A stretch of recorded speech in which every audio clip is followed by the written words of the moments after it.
JJ, welcome to Consciousness Engineering. It's wonderful to see you again, and I gotta say, you look absolutely amazing, as usual. Thank you. I appreciate it. And I've really introduced you to the audience, so they are all aware of what a big fan I am of yours and all the amazing work you've done. So I like to start these interviews in a really specific way. I love asking people, what is it that gets them out of bed every morning? What drives you? What are you all about? So I believe that we are all put here for a big purpose. But what I see with so many people is they're being held back. And one of the biggest places they're being held back is with their health. And it's not because they're not trying hard. It's because they're following the wrong set of rules. There is so much misinformation out there in the health world. I mean, maybe more than, I know every industry has it, but by gosh, I mean, when you look at health, it's just a plethora of bad information. And it really breaks my heart to see people trying, wanting to change, but following the wrong set of rules. And then they don't have the energy, the focus, the mood that they need to go out and do the things that really matter. So I am out there because I know that if people knew better, they'd do better. And that for so many people, they've got the big why, but they need the how, they need the knowledge. And that's really my gift, is to get that knowledge out there in a simple, actionable way. And that's why your books have been such remarkable hits.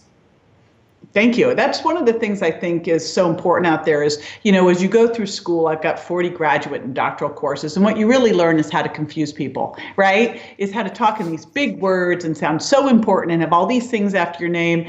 And in reality, people want to just know, what do I eat? How do you make it simple? What are the easy steps that you can do every day that are going to make a difference? What are the little hinges that are going to swing the big doors? And so again, I find that with a lot of us, it just gets so intimidating and scary and big, and you just got to take it down to granular, easy things that we can do that will make a big difference. And that's exactly what we're going to be talking about in this consciousness engineering training. So you mentioned that there are a number of really interesting, unique models about the world of eating and dieting that you abide to. And there are things about our current world and the way the average American, the average person in the industrial world has been trained about food that are completely false. And this is the cause of so many problems. Let's start. Mm-hmm. Now, the first thing I know you were going to talk about was the outdated reality of diet and lifestyle.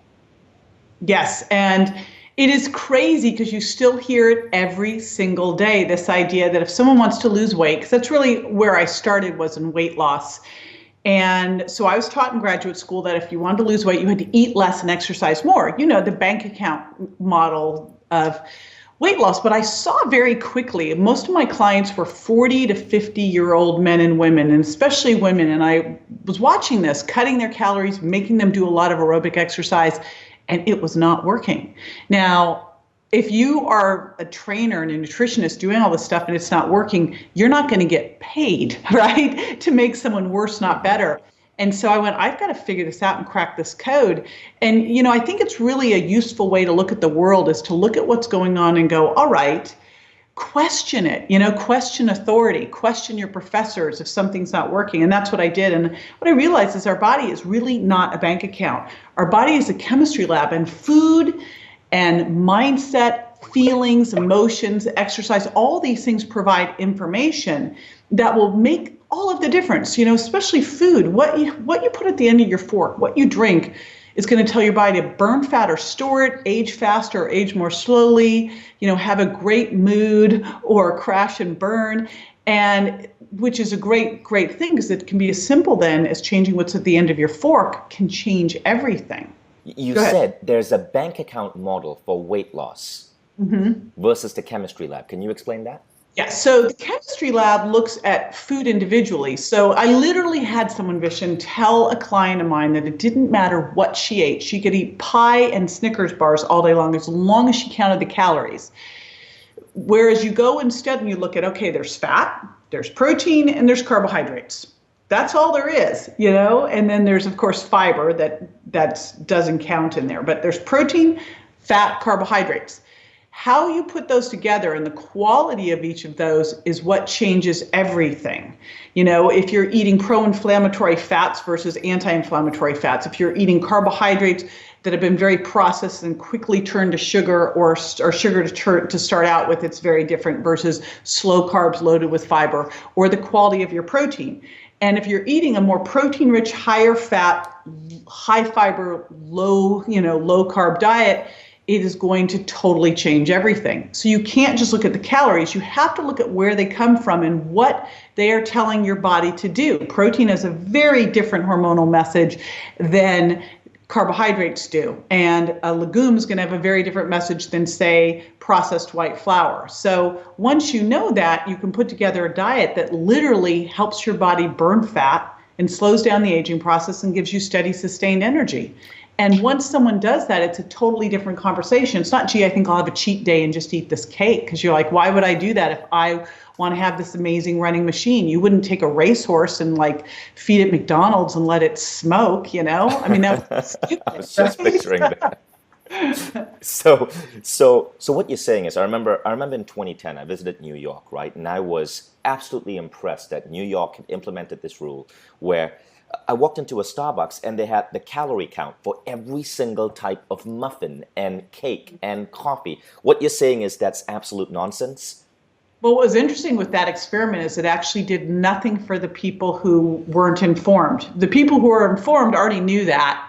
And the people who weren't informed didn't care because they didn't understand was that bad or good.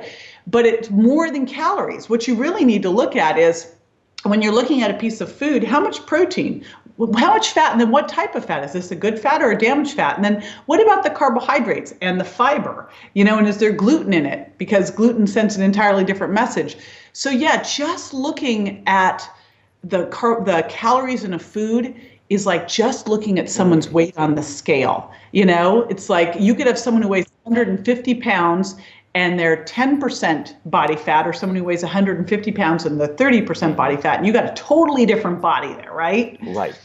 So then what is the right balance? Is there... Well, there's no one right balance for everybody, and that's really part of the discovery process. When you treat your body like a chemistry lab, when I take someone through any of my programs, whether it's the Virgin Diet or the Sugar Impact Diet, it's really about getting back in touch with your body and how you feel and how that food is making you feel. So you figure out within a range how much protein is going to work for you, and how much carbohydrates and the type of carbohydrates and how much fat is going to work for you. And there's no set formula for everybody. In fact, if you look at the genetics is so fascinating with all of this. There are people like, I'm a low carb genotype. I do better on a lower carbohydrate, lower sugar impact diet. I do not feel good with more carbs. So there are people who can handle more, people who can handle less. It has to do with your genetics. It has to do with how insulin sensitive you are. It has to do with how much stress you're under, as to where you should be with that. If you're a male, if you're a female, are you pregnant? What's going on? There's a whole lot more to it.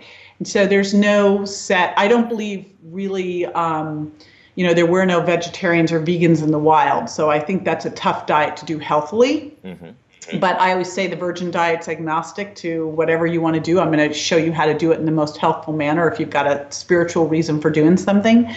But we all have our range of protein that people tend to do best with. I think most people are not eating enough fat. We need to eat a higher fat diet. Fat is one of the most amazing foods for you, as long as you're eating good fats. And carbohydrates are the thing I tend to manipulate the most with people. I see. So already, just in this short bit, I can see two new models of reality that you've tossed out. One is calorie counting, absolute nonsense. Toss it out the window. Don't waste time with it.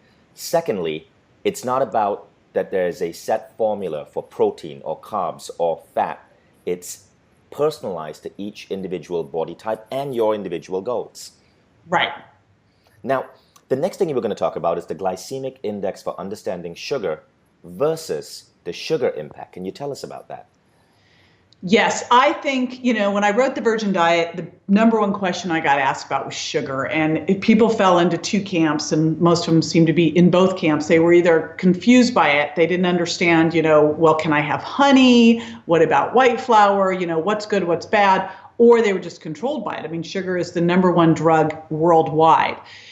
And when I looked at it, I went, well, we've really been looking at sugar all wrong. And that's a big part of the problem because we've been using a framework that needs to be blown up, the glycemic index, because the glycemic index takes a 50-gram dose of a food in isolation and then measures the body's blood sugar response to it.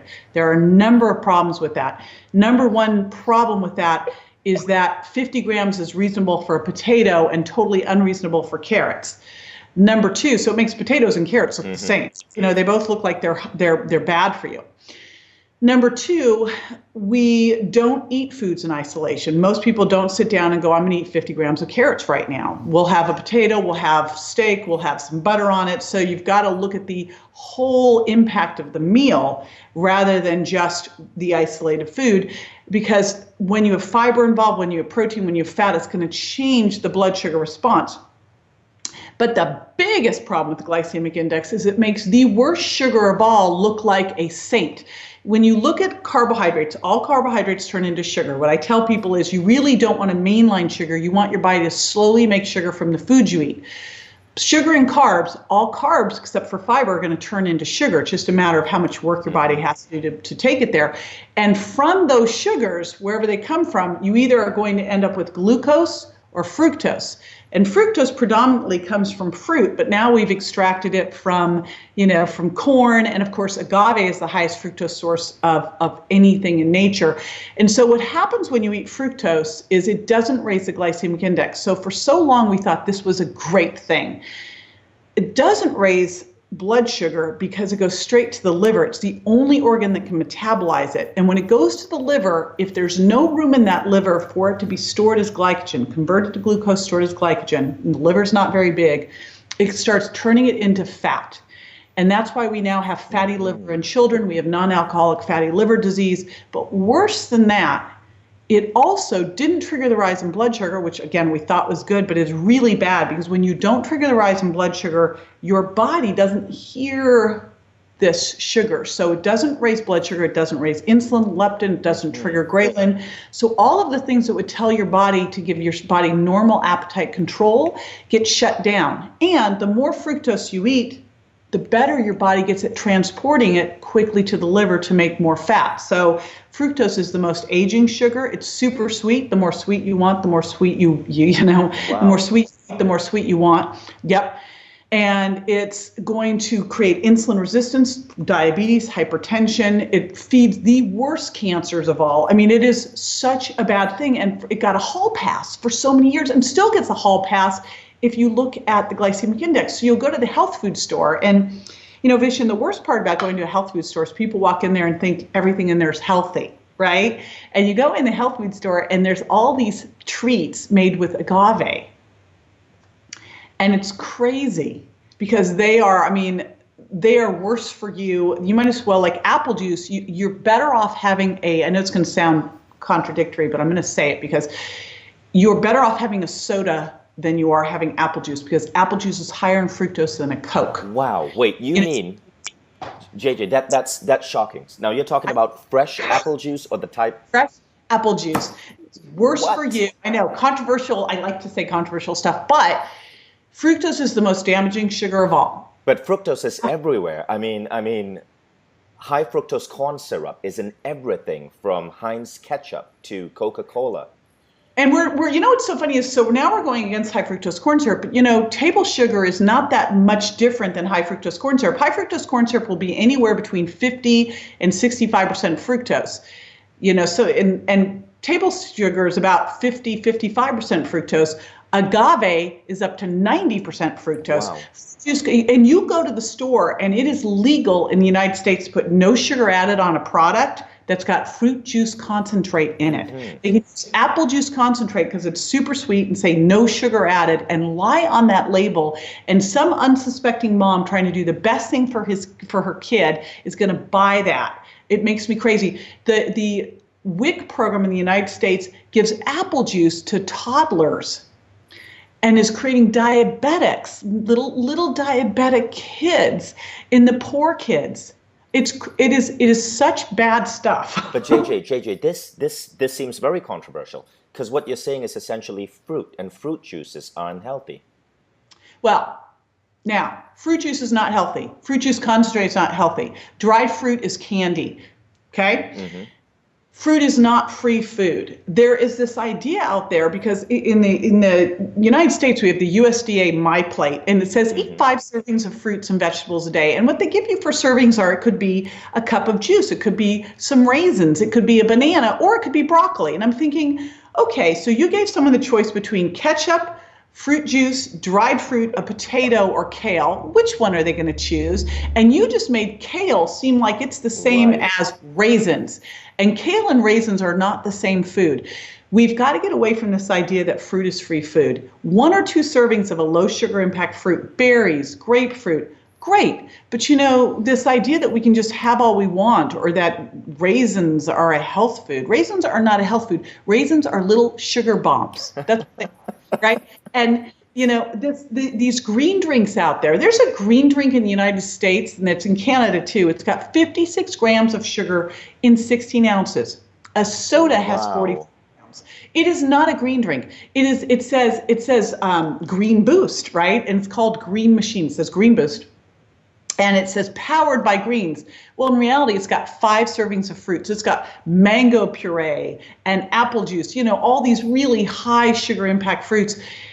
Because we want to think we're doing a good thing having these greens, but we don't actually want to taste them, right? If you're drinking a green drink and it tastes sweet, it's not a green drink. It's a fruit juice with greens in it because you know that makes it look green, but it's fruit juice. It's a soda. So what you're trying to say is beware of fruit. Maybe that sounds harsh. What you're trying to say is fruit isn't free food. And in many cases, when we think we are buying a fruit puree, a fruit drink, even from a store like Whole Foods, it really is a sugar bomb. It's as bad as a can of Coke. Read the label, look at the sugar grams. Even straight green drinks, I put chia seeds in it so that it slows down if you just do a big green drink that's got, say, I'll do one with kale and chard and spinach and lime juice and cucumber, because lime juice has no fructose. But if you do that, it still doesn't have the fiber in it. You juiced it, right? You took the fiber out, you kept the juice. So throw some chia seeds in, because then it will slow down the blood sugar release. So you really want to eat your food and drink your water, right? You do not want to drink your fruit. That's unwrapping the fruit, ditching the fiber, and just getting a straight sugar hit. It's the worst thing that you can do. Fruit juice is off the table. It's like having a soda. So if I'm hungry in the middle of a workday, is it proper to eat an apple or a banana?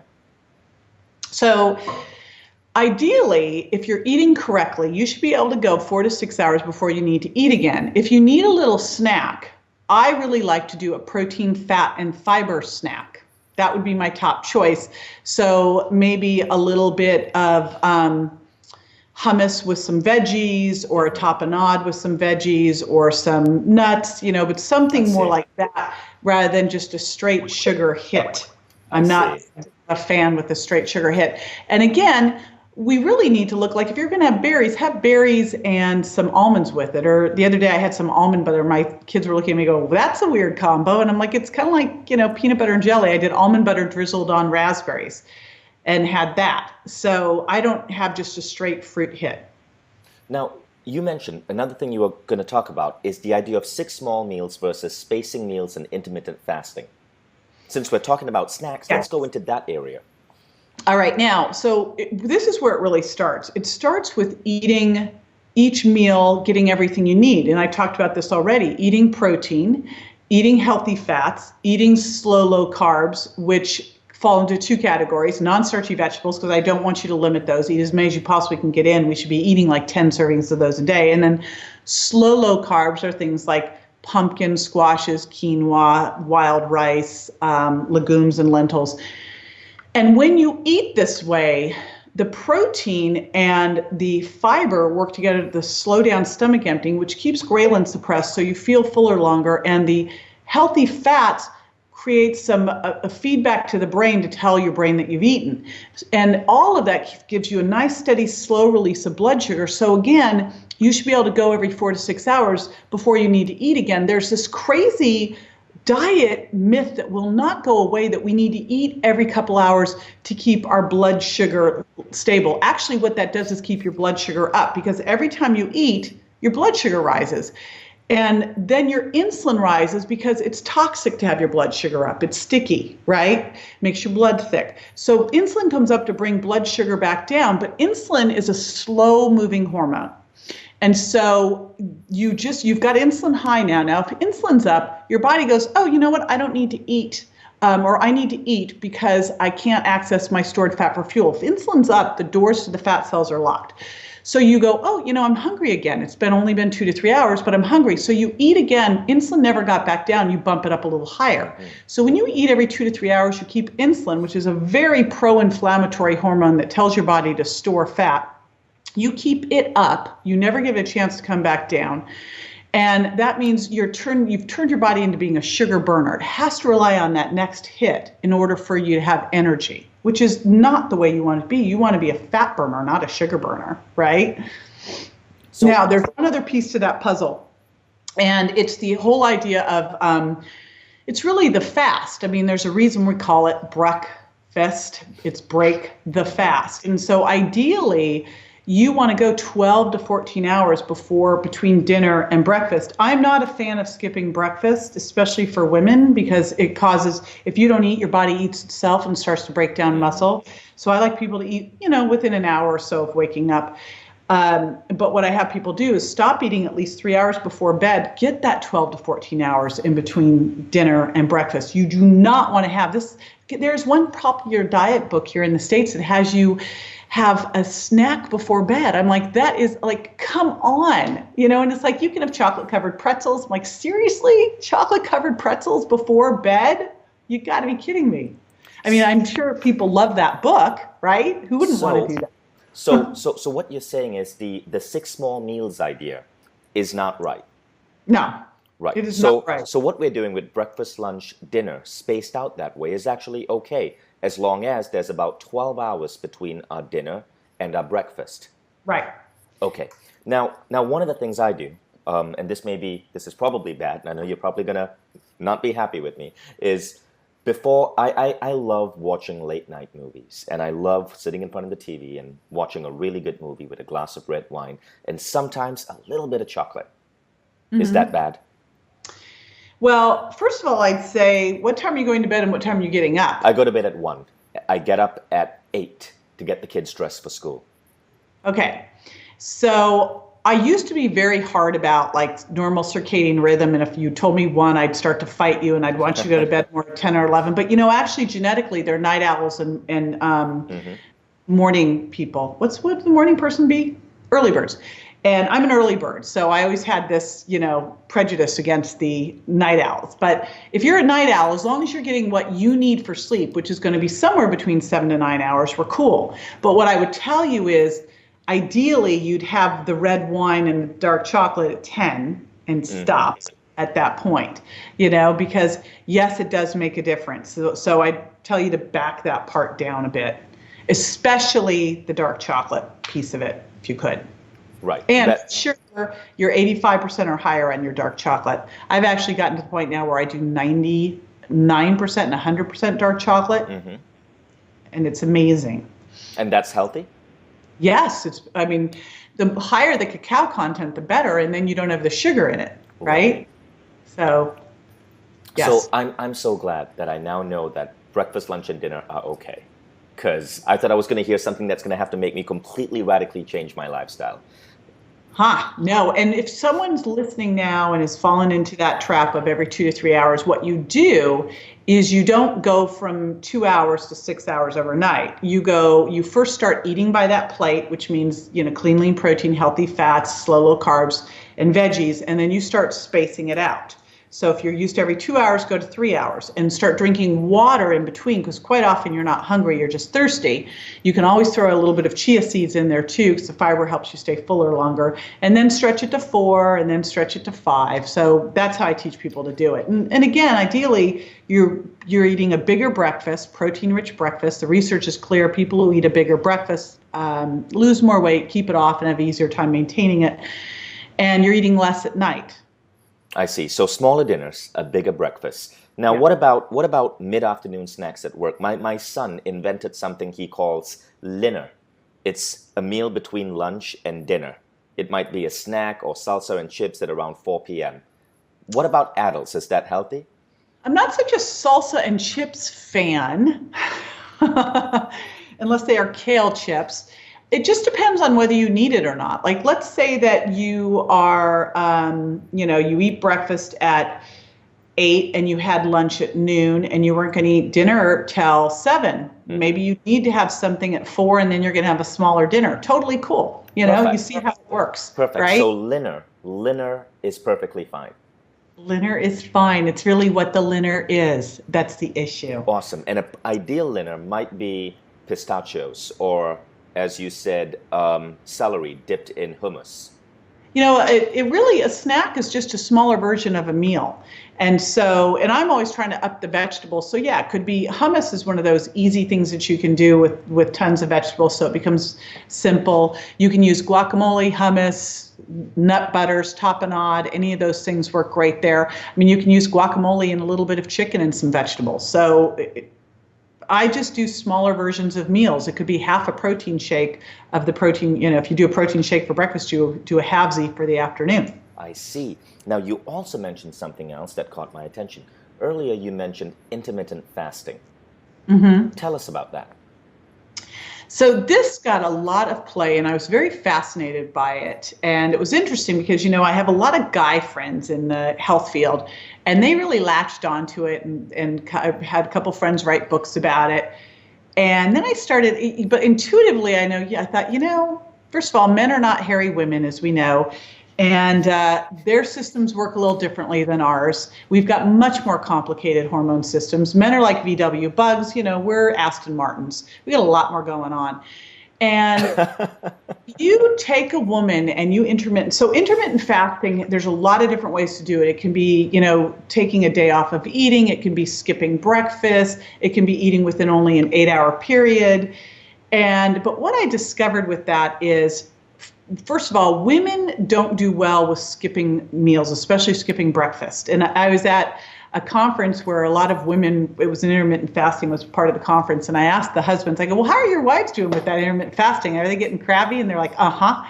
So the studies show that women who do that intermittent fasting actually start to lose, become infertile, their periods become irregular, they have adrenal issues, because I think we are much more sensitive adrenally. Men, if you think about it, if they were out doing their deal 10,000 years ago, they would have to be able to intermittent fast, whereas women were sitting there getting fed more often because we had to make babies.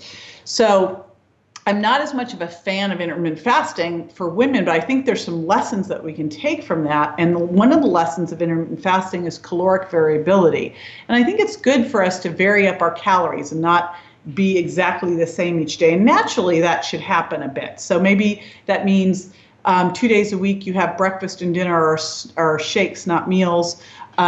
Maybe you're having a dinner 2 or 3 times a week and you're skipping it a couple times a week. So some caloric variability, and then also that overnight fast of getting that 12 to 14 hours. And boy, the research is so clear on that. And I look at it and I think if you were going to skip a meal, the meal to skip is really dinner. Have that late afternoon bigger snack and then stop eating. That's the one that makes the bigger difference. It's giving your body that time, because when we're sleeping, we shouldn't be having to focus on digestion. If you've eaten, what that does is that actually suppresses ghrelin, and ghrelin, when it comes up, makes you feel hungry. When it comes up, it also triggers the release of growth hormone, and we want that when we're sleeping. We want to be fueling. I see. So really, the period between around 9 p.m. to 9 a.m. for most people is the time when you want to really avoid putting stuff in your mouth. Yeah, I know for me it's 7 p.m. till about 8 a.m. is basically my time window. I used to tell people, eat within an hour of waking up. Now I've kind of stretched to an hour and a half, see. 2 hours. But I really like you to stop eating 3 hours before bed. And since I'm an early bird, that for me is more around, I Right. stop So eating. that 12-hour gap is really important. Yes. Now you've already shattered a couple of beliefs I had about the world, such as fruit, I'm never going to be able to look at a banana or an apple in the same way again. Now, I know you're not done yet. I know there are other things about the way we live our life that you're about to completely disrupt. Let's talk about low-fat diet versus high-fat diets. Oh, yeah, boy. I still remember because, I've been doing this for a while, when fat became the devil. And I got to tell you, I've been a vegan, I've been a vegetarian, I've done macropsychotic, I've done paleo plus, you name it, I've done those diets. And so when the low fat diet craze came in, I was actually training people at Pritikin in LA. And Pritikin was like, that was their whole deal, 10% calories from fat. And I would we tried to get as low as 10 grams of fat a day. I mean, that is a crazy, crazy diet. And the thing is, when you pull fat out, you're only left with two things, protein and carbohydrates. And you just can't eat that much protein, especially if you're watching your fat, because if you're trying to eat a low-fat diet, most protein sources like fish come along with fat. I mean, you're kind of left with shrimp, lean turkey breast and egg whites. And so naturally, you're eating a high carbohydrate diet. And if you're eating a high carbohydrate diet, you're going to, I always tell people a low-fat diet is actually a high sugar diet because you're having more carbs, which are turning into sugar. And a high sugar diet is really a high fat diet because you're going to store more fat around your waist. And I remember back then, I was in graduate school and I was ranging anywhere from 22 to 25% body fat. I was working out hours every day. I was a vegetarian, low fat, which means I was really just living on carbs. And, and it was 30 years ago. Now I sit between 12 and 15% body fat. I work out at 25% of what I used to. I don't ever count a calorie. I eat a lot of fat. When you look at fat, making an oil change and eating enough fat is one of the most therapeutic things that you can do. You need it for bone remodeling. You need it for healthy hair, skin, and nails. It reduces inflammation. It's very satiating. And it also can trigger some of the same reward centers in the brain that sugar can. So it is amazing to me that we still look at lowering the fat content. It is crazy. It's not lowering the fat content. It's not eating damaged fats. Don't eat an egg yolk that's been fried at high heat where you're damaging the fat and the cholesterol. Don't eat, these oils that have been allowed to oxidize. Eat ghee.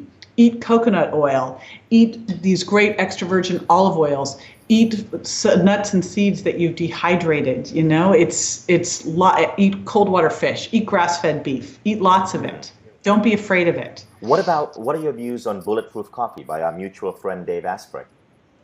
I start every day with Bulletproof Coffee. Now, I don't always bulletproof my Bulletproof Coffee. I always bulletproof so at all of our conferences with health experts, we have Bulletproof Coffee done with grass-fed butter and MCT oil, and Dave is overseeing it. And I still remember the first time I was at a conference. I go, you got to bring this to our conference. So he comes in and we didn't know it was going to happen, and we ran out, and it was like a riot. And I go, everyone stay calm. But whenever I'm doing any of my videotaping, whenever I'm doing any really, because we'll come in and videotape for hours, everything's fueled with Bulletproof Coffee. All of our launches are fueled with Bulletproof Coffee. Now, the actual beans are what I have every single day. When I'm home, I only drink Bulletproof Coffee beans. Wow. And then because once you learn about them, and you know how crazy Dave is, he's so anal about stuff. So they're mycotoxin free. It's interesting, Vishen. When I'm out, I only drink espresso or Americanos. I can't drink regular coffee. I'm a slow caffeine metabolizer. I feel crappy. I can drink Bulletproof. I feel fine. So at home, it's all Bulletproof all the time. In fact, I just looked at my stash because I have a huge stash of Bulletproof, and I'm like, oh my gosh, we're running out. Because even our masterminds, everything, we bring Bulletproof, and we do it the Bulletproof way so that everybody can focus, right? It's fantastic. So for those of you listening, if you are looking to learn about Bulletproof Coffee, just Google it. Just Google Bulletproof Coffee. It is a trend that's sweeping the world. Dave, who's a mutual friend of JJ and mine, is the guy who invented it. So it's something you might find interesting. JJ, so how about advice for the average coffee drinker? See, I started my company in a Starbucks. I have a love affair with Starbucks. Oh. And there's nothing I love more than walking into a Starbucks, and ordering a mocha, right? And right now I'm drinking espresso straight. So at home I drink espresso, but I have this affinity to regular good old cafe type coffees, cappuccinos and mochas. What would you suggest I need to change about that? So it's the things that you do every day that make a difference. You know, it's the little hinges that swing big doors, which is good and bad. It means you have a great habit, it'll make a big imprint. You have a bad habit, same thing. Mm-hmm. And what I look for when I'm talking to people is like, what are the things that you do every single day that you think, oh, it's just all I do every day, you know, I have this milk and sugar in my coffee. Well, that's a massive hit. Now, I will tell you that I'm dairy intolerant. Used to be my favorite thing on the planet was an Americano with a little foamy milk. Oh my gosh, or a latte. But I'm dairy breaks my skin out and makes me bloated. I don't do dairy. I know that. I've connected the dots to that, you know, through the Virgin diet. But almond milk, and more companies now are getting wise to it. Why everyone doesn't have unsweetened almond milk and unsweetened coconut milk is beyond me. But one of my favorite places in LA now has almond milk lattes, which I just, you know, it was like nirvana when I found it. But especially at your offices now, you can do lattes, you can do them with that. And you can do a mocha by taking chocolate protein powder, right? And all you do is stir it up in a little bit of liquid, put it into it. Now you've got a power mocha, and then just foam up some milk. Yeah, and it's great because literally now you've got a protein hit too. So it's a great afternoon dinner, right? Is to do the power mocha. But sometimes I'll do that because I love coffee. I love chocolate and coffee. I love almond and chocolate and coffee. So I've got all sorts of different shake recipes. Sometimes I don't want a cold shake. I want a hot shake. So you could literally make a shake with espresso and almond milk and mocha and make your mocha that way. So I know many Starbucks have started offering soy milk. Is that healthy? Soy milk is the devil, man. Soy milk, do you want boobs? Do you want man boobs, Vishen? Obviously not. No, I don't. I don't think I want those. So there is no joy in soy. Wow. There's no joy in soy. Soy. Let's just go through and hit soy hard over the head a little bit. So soy is a couple thousand years old. Mm-hmm. And of course, it's a lot older than, say, Pop-Tarts and aspartame. But in our general food supply, you know, we've got things we've been eating for tens of thousands of years. It was used in Asia to fertilize the crops, to restore nitrogen into the crops. And then they discovered that if they heavily fermented it, which is not what soy milk or edamame is, that they could lower the lectins and phytates, the anti-nutrients that can cause leptin resistance, so you can't hear leptin, so you're hungrier than you should be, or that block mineral absorption, that they could get those down so that you could actually eat this food. But the challenge is it's so high in goitrogens, and goitrogens lower thyroid function. I have seen more people. I mean, I had one gal who was 100 pounds overweight. She was a vegetarian, eating a lot of soy because she'd heard it was good for her. And I mean, she was absolutely helpless because she just was like, I'm exercising, I'm doing everything right. We pulled the soy out, didn't lower her calories. In fact, I had her eating more. She lost 100 pounds. So no to soy milk, but almond milk is okay. Almond milk, cashew milk, which is easy to make at home, by the way, coconut milk, those are all great choices. Flax milk. You've got to really watch, though, with a lot of these, if they add sugar or not. Get the unsweetened almond milk and coconut milk and cashew milk. But back to then, there's no joy in soy. What about things like tofu? I am not a fan of any of those. First of all, in the States, soy is the most genetically modified crop, soy and corn. It's like that's now something I didn't know. You know, 95%. Actually, what I found in the States is that they ship the non-GMO soy to Japan. They buy it. So if you found organic soy and you heavily fermented it and you ate it a couple times a week, maybe, but there was a great study that came out with Japanese men living in Hawaii, and they found that 3 times a week, men who were eating tofu 3 times a week had smaller brains. It can increase your risk for dementia, Alzheimer's, shrink your brain, make you fat, I don't know, give you man boobs. So it's shrinking the wrong things and making the wrong things bigger and the wrong things smaller, right? If you get my drift, because it lowers testosterone too. JJ, really freaking me out. You're really scaring me. I'm gonna look into that because I live a good deal of my life in Asia. Soy is everywhere, and about 6 months ago I switched from milk in my Starbucks coffee to soy milk just because they started offering it at the local Starbucks, and I guess automatically I just assumed, oh well, this is new. It must be a new health trend. It must be okay. I now realize what I'm going to do next. I'm going to see if I can switch that up to almond milk. Okay, so you've changed a lot of different things in terms of how I view food and eating and everyone else listening. Let's have you completely rewire our understanding of exercise. You were going to talk about endurance training versus burst training. I do not believe in endurance training at all. I don't believe we should do it ever. Okay, well, first, let's define endurance training and burst training. All right. So I always like to come out with that bold, controversial statement. So endurance training, I'm not talking about going out for a walk or an easy hike. I'm talking about, something where your heart rate's, say, 70% of your max heart rate, a moderate to moderately high pace that you would keep up for 30 to 60 minutes or longer. Mm-hmm. That's endurance training.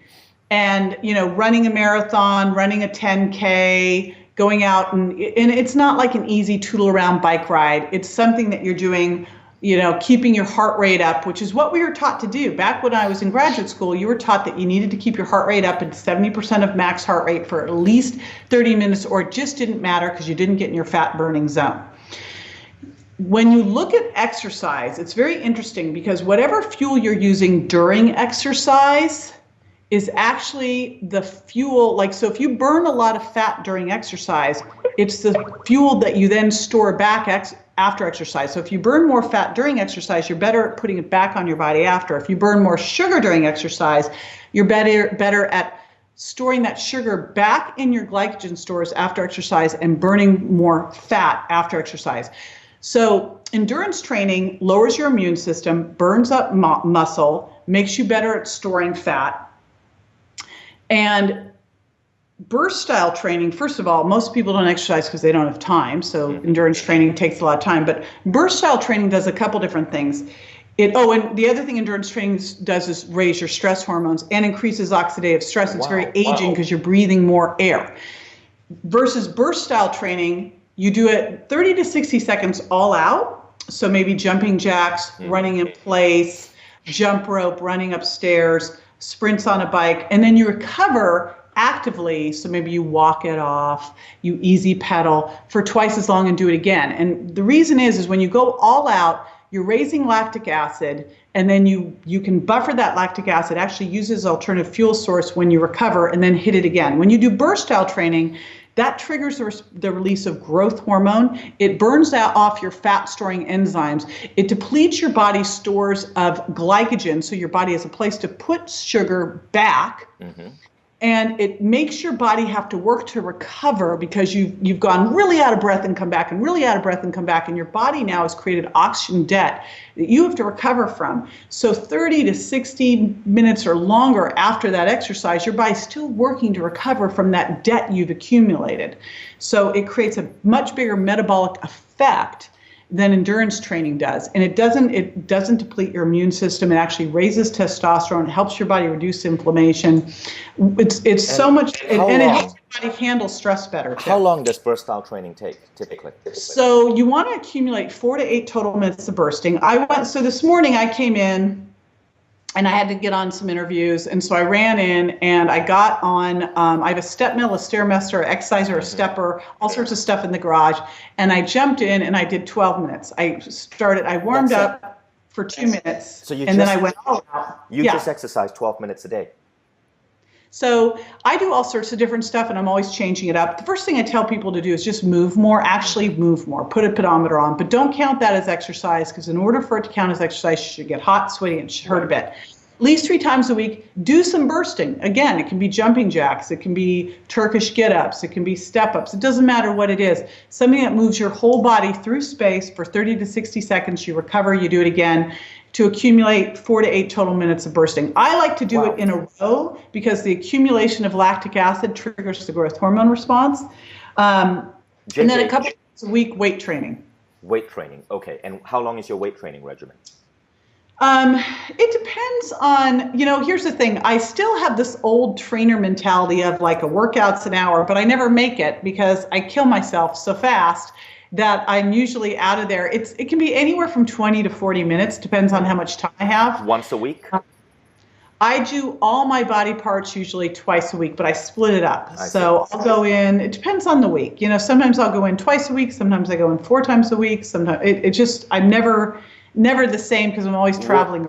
Would Tabata be something you'd recommend? Yes. Tabata? Absolutely. Okay, so I want to just recommend this to people. So if you guys can see this, this is the Microsoft Band. It's by Microsoft. You can buy it from Microsoft stores, or you can buy it online on Microsoft.com. I believe it cost about $200, but the price is rapidly dropping. This completely changed my life in terms of fitness. So when you get the band, it syncs with your Windows phone or your Android phone or your smartphone, and basically you download Tabata exercises to it. And this is perfect for burst style training. So it pulses to let you know when to start, when to stop. So you could do Tabata push-ups. It takes only 4 minutes, and it tells you when to start, 20 seconds, stop, rest, start, stop, rest. And then, because it's measuring your heart rate, it shows you just how well you're doing, and all of this is saved on your phone. This, by the way, JJ, completely transformed my life because not only did it allow me to get better results in a shorter time, because the biggest reason I sometimes skip my morning workout is that I don't have time. But Right. when it's 4 minutes, you have no excuse, Right. right? But the second thing is it's so addictive because it gamifies the experience. You're seeing That's your right. training regimen, your scores on your phone. That made it addictive. I remember a week when my band just stopped working and I couldn't figure out how to get it to work. I was horrified. I didn't know what to do with myself because this little band wasn't measuring my training regimen. So anyway, strongly recommend it. So JJ, I love that. Plus, here's the thing that it allows you to see yourself getting fitter and fitter because fitness is about how yes, fast you recover. It's not how high your heart rate went, it's how quickly that heart rate came back down. right. And if you're working out 4 minutes, you work out a lot harder. Like if you see people at the gym, it's an hour and they Right. talked the whole time.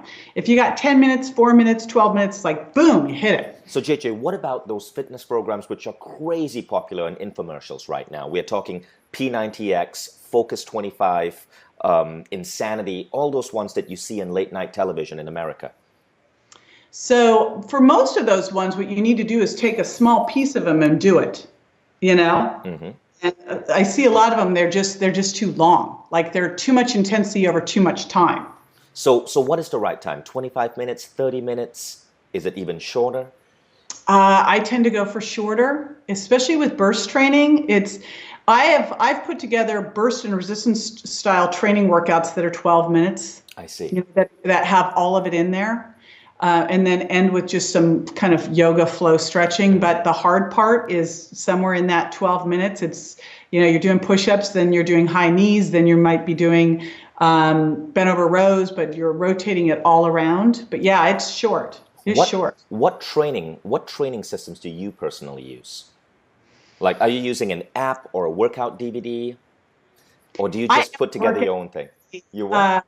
Yeah, I'm my own workout DVD and app. So I've been doing this for 30 something years. Back when I was all the way in doctoral school in exercise science. So I am always changing it up. I don't actually like going to classes or doing any of that kind of stuff because I do it for myself.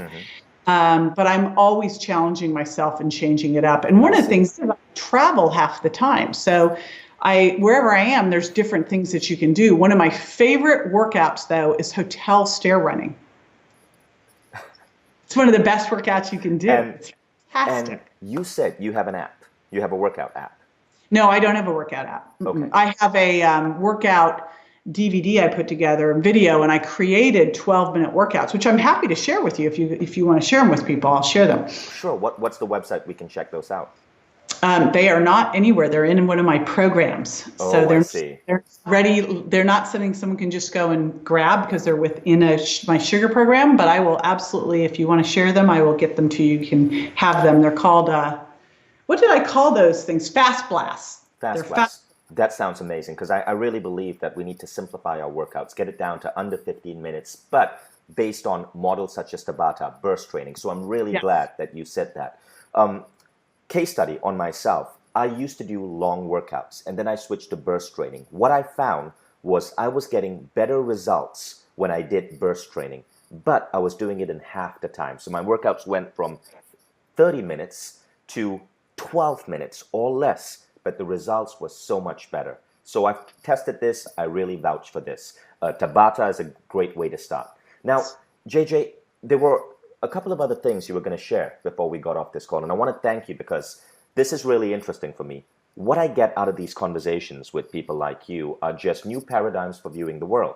And I love hearing people like you challenge the norm, because there are so many things about our lifestyle, the way we eat, the way we exercise, the way we function, that needs to get a big shakeup. So thank you for that. Now, in terms of systems for living, applicable systems in our life, we already spoke about a couple, about how to eat, when to eat, how to exercise. But there were a couple more you were going to share. You were going to tell us about a new framework of sugar impact. Mm-hmm. And there's one that I didn't tell you about that it's funny because I wrote it on a note piece of paper. Of course, it like fell down floor. Here it is. I was like going, I watched it fall, went, well, that's interesting. But, when I was looking at sugar and I realized we were looking at sugar all wrong, and I looked at the glycemic index, I went, all right, so if the glycemic index isn't working, what do we need to look at? And obviously we need to look at how much of a food we actually are eating and what it does to our blood sugar. And when you look at a food, that will also make you look at things like artificial sweeteners, which we now know can raise blood sugar and insulin. We have to look at fructose, because now you know that fructose is totally different than any other sugar. But then we have to look, those would be the bad guys. Then we have to offset those with things that are positive, like fiber and nutrient density. Now, I figure most people, when they go to eat, don't want to do math. Right? And if you make things complicated, people will give up. Like if you look at what's going on right now with sugar, the World Health Organization is going, okay, don't eat more than 10% of your calories each day in sugar. And I thought, how would anyone ever figure that out? How would they know? And the American Heart Association is saying, don't, only 5 teaspoons of added sugar per day. And I'm like, well, how would someone know this? But then also, what about juice? What about dried fruit? What about things that just have sugar or aren't added sugar? I mean, it's so confusing. So what I did was I took those things. I took the fiber nutrient density. I got all of the different fiber grams. I figured out the nutrient density ratings. I went and looked at glycemic load, blood sugar responses, and fructose. And I took sugars and I made them into 7 categories: roots, fruits, grains, no fat, low fat, dairy and diet foods, sweeteners, dressings, and drinks. And within each category, I rated things: high, no, red; medium, proceed with caution, yellow; or low, go, green foods, so that it would be simple to know. Mm-hmm. And then I ran 700 people through this, so they'd ask me all the foods that I didn't think about, right? And we were sitting there rating foods as we were going. And then I created a program to get people off of sugar, where I had them taper from high to medium sugar impact while eating by the sugar impact plate, making sure they're getting their protein and healthy fats and high fiber, low carbs and veggies. And then once we got them through that part to help them move from being a sugar burner to a fat burner, I then took them to a 2-week transition cycle, really a reset cycle, where they took fructose down to 0, no fruit. Mm-hmm. And then we went back and we re-challenged. And I do this in all my programs, re-challenge, so they can connect the dots between what they're eating and how they feel. And they know now, because I kept getting asked, how much sugar should I have? And I go, I don't know. It depends on you. Like, I do better living really low sugar impact. I don't really eat medium and high sugar impact foods. I don't feel good. I feel better this way. I don't ever want to have to think about my weight, my energy, my mood, if I'm getting sick. And I don't, because I just eat this way. And so that's the new way that I created it. And it's all people have to do is use the scales, and it's simple. Is there a way we can access this scale? Yeah, I can give you, I'll give you my 2-week, I think I have my 2-week sugar impact cookbooks got the scales in it. So we'll get the scales to you too. So we'll get the scales, we'll get the exercise, just remind me, I won't remember. And we'll give you all that stuff so you guys have resources. That sounds amazing. Great. And then you were going to talk about treating your body like a chemistry lab and food as information, sugar impact, food intolerance, meal timing, and so on. That's really, I think we pretty much addressed that. That is really making sure that your meals have protein, healthy fats, veggies, low carbs, and going a step further into Virgin Diet. And I have people focus on one at a time. I built those 2 programs so that one could flow to the other. But I think you're either looking at, if sugar's controlling you or confusing you, focus on lowering your sugar impact, understanding where the sugars are sneaking into your diet, understanding what sugar's doing to you. And then you can look at food intolerance. Is gluten causing a problem, or soy or dairy, and going through a traditional elimination diet. And I really have people, again, I think that I love the book, The One Thing, that you really should work on focusing on that thing first. So maybe it's dropping the 7 foods, swapping in others, and then seeing where you're food intolerant, or it's lowering your sugar impact. But I think where we tend to mess up in health is we try to do too much at once. We're going to exercise, then we're going to start sleeping well, we're going to manage our stress, all this stuff. Right. It's like, just do one thing. JJ, do one thing. I'll tell you, there's a couple strategies. I was going to say, tell us about the book, The One Thing, because I know you and I have had a conversation on that, but it's such an important piece. Could you elaborate? I'm so hooked on that. This book was such a life changer that I've been giving this book to everybody, because I think too, for entrepreneurs, like, we are so anti the one thing, we are such bright, shiny object people, and it's so difficult. And it just gives you case study after case study. And you see it in our world, the people that really take something, focus on it, build it, give it time, and then go to the next thing are so much more successful than the people that are like, doing all that stuff. And I thought about, and I've really done it in, I teach people, if you're going to do focus on the virgin diet, focus on this, get successful. In fact, I don't even talk to them about exercise or sleep or any of those. Do not even look at those things till you get through this piece of it. When you've really owned this, we'll go to the next phase, right? So, and that's how I use The One Thing into health and weight loss, is just nail that one habit, nail that thing. Maybe it's starting the day with a shake. Maybe it's getting the mocha out and putting a healthy protein. So what was one of the most fascinating pieces of advice you gave me when we had dinner in Tampa, Florida, about 8 weeks back, was you told me to start eliminating certain things from my diet and gauging my response. Could you elaborate on that? That's the virgin diet. And the virgin diet came out of, I was doing food sensitivity testing with doctors, because people would walk into the offices with pain and inflammation, headaches, fatigue, brain fog, autoimmune disease. And what I discovered in looking at, thousands of these tests, is the same foods always showed up. And when we pulled them out, crazy, miraculous stuff happened, and the side effect was weight loss. And over time, I thought, I probably don't have to test, because it's always the same foods. And really, there's so many different ways we could be intolerant to food. It could be your hormones, it could be genetics, it could be your immune system. Really, the best test is your body, because I don't really care if a test says you're fine with something if it makes you feel like crap, right? There is no one test that really looks at all the different ways we can react to foods. And this can change any time due to stress. So I figured out the top foods: gluten, dairy, soy, corn, eggs, peanuts, and then sugar and artificial sweeteners. And I have people take them out for 3 weeks, and I give you simple swaps. So if you were doing the milk, you're doing coconut milk. If you're doing pasta, you're doing quinoa pasta. If you're doing popcorn, you're doing kale chips. Simple swaps so you don't miss the foods.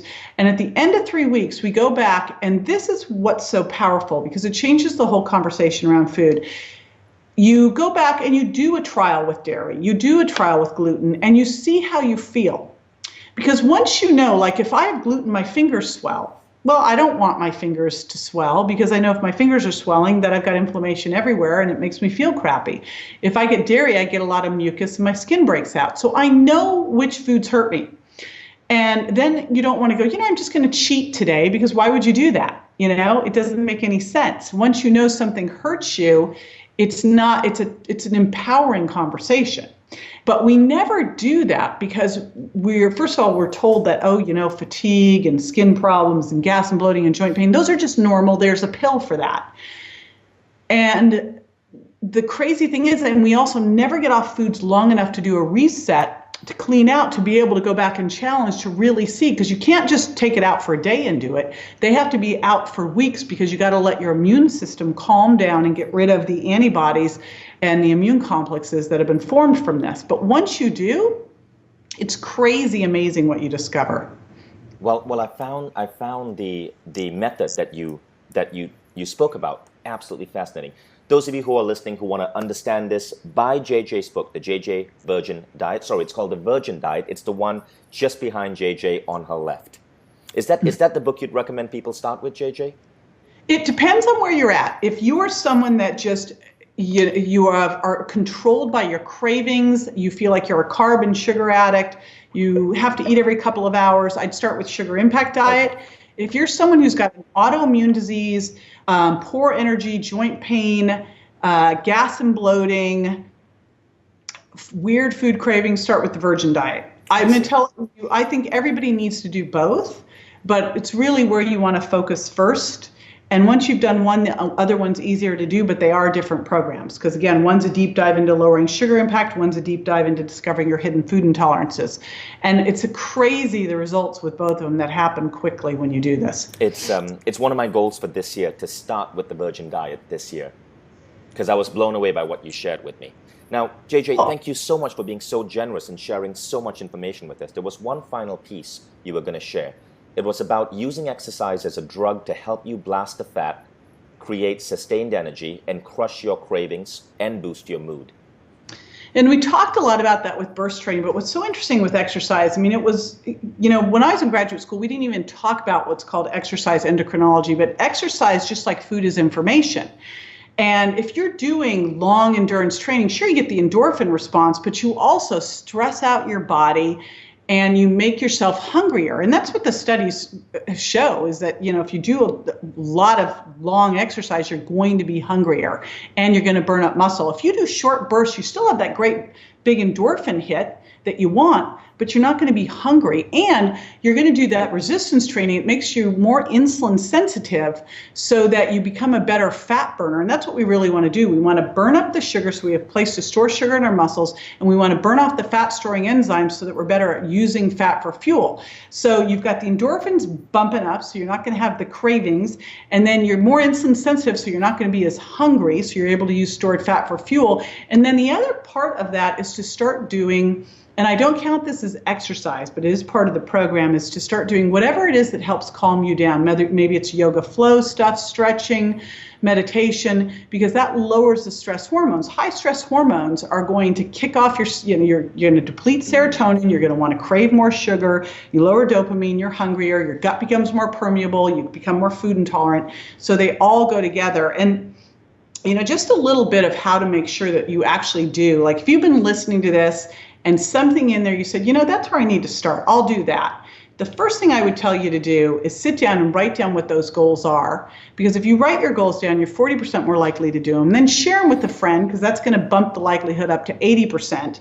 Make sure you're journaling. People who journal during a weight loss program lose twice the amount of weight. Wow. So twice the amount. It was the number one determinant. I was reading the study of whether people were successful on a program or not, was just writing it down. So you get an accountability partner, you share your journal with them, you write down your goals, you share your goals. Those are those are really the key to ensuring your success. That's about as automatic as I can make your success on either of the programs go. I always build in the support and accountability in the goal setting.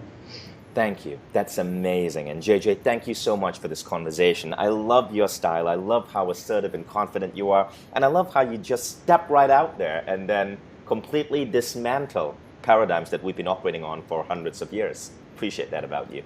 Sure, that aren't working. So let's let them go. Right. So thank you, JJ. This was a wonderful interview. All of you listening, I hope you learned a ton. And like me, you're going to go back and start looking at the way you eat and exercise and make some really positive changes. Thanks.